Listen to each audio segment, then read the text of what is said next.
ચાલો સ્ટાર્ટ. જો આયા એક વખત જોઈ લેજો.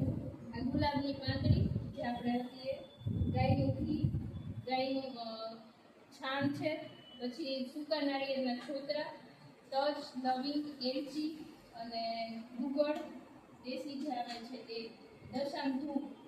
એની અંદર તો મેટાની લાકડી અત્યારે મળતી નથી, પણ એ મળી શકે. આપણે કાદરવોરાની શોપ હોય ને ત્યાં એ લઈને થોડી એ પણ આમાં એડ કરી શકાય. એ સિવાય મેદા, હા એને મેદે કે લકડી એમ કહીને પછી ભીમસેન કપૂર છે, દશામ ધૂપ છે.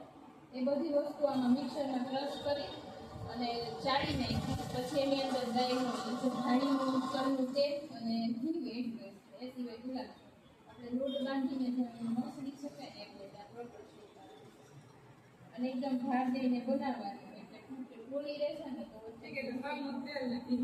હા તેલ છે ને એ ઓલામાંથી ધાણીનું આવે ને આ બની જાય પછી ને 2 દિવસ સુધી છાંય સૂકવવાનું. ત્યાર પછી 1 દિવસ તડકે રાખવાની, પણ ડાયરેક્ટ તડકે પડછાય એવા ગરમ હવા આવતી હોય એ રીતે રાખવાનું. સુકાઈ જાય પછી આ નહીં છે. ભગવતી બેન ફટાફટ બોલી જાવ તો સામગ્રી કઈ જોઈ? આટલું બનાવવા માટે કેટલી સામગ્રી જોઈ?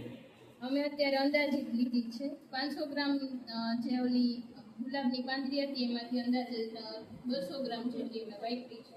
એ સિવાય 1 કટકો દેશી ગાયનું છાણ, થોડા નાળિયેરના સૂકા છોતરા અને બધું અંદાજે 10-20 ગ્રામ જેટલું બાકીની સામગ્રી વાપરી છે. એટલે બધું બોલો તો આવડશે ને બધાય.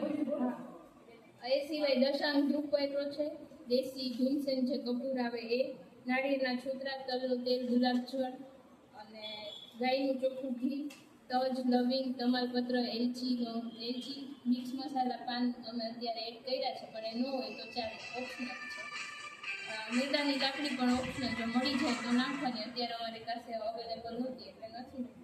ગાયનું છાણ, ઘી અને દશાંગ ધૂપ અને ગુગળ એટલી વસ્તુ મિક્સરમાં ચાળી અને એને છાડી નાખી છાપ. અને ત્યાર પછી એની અંદર તલનું તેલ, ઘી અને ગુલાબજળ એડ કરીને લોટ બાંધી શકાય એવી થાય આ રીતે. એટલે આ તો આ અગરબત્તી કરી એટલે ઘરમાં યજ્ઞ થઈ ગયો કહેવાય ને.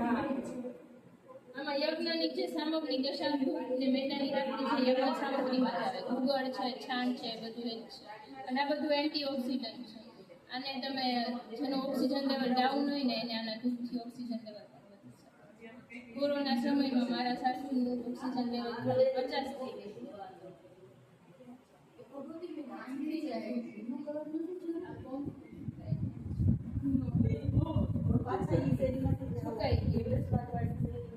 કેન્સર કેર ફાઉન્ડેશન દ્વારા આજે બહેનો ઘર બેઠા રોજગારી મેળવી શકે અને ઘરનું વાતાવરણ સુગંધિત અને પવિત્ર બનાવી શકે એ માટે આ સામગ્રીઓથી અગરબત્તી બનાવી રહી છે.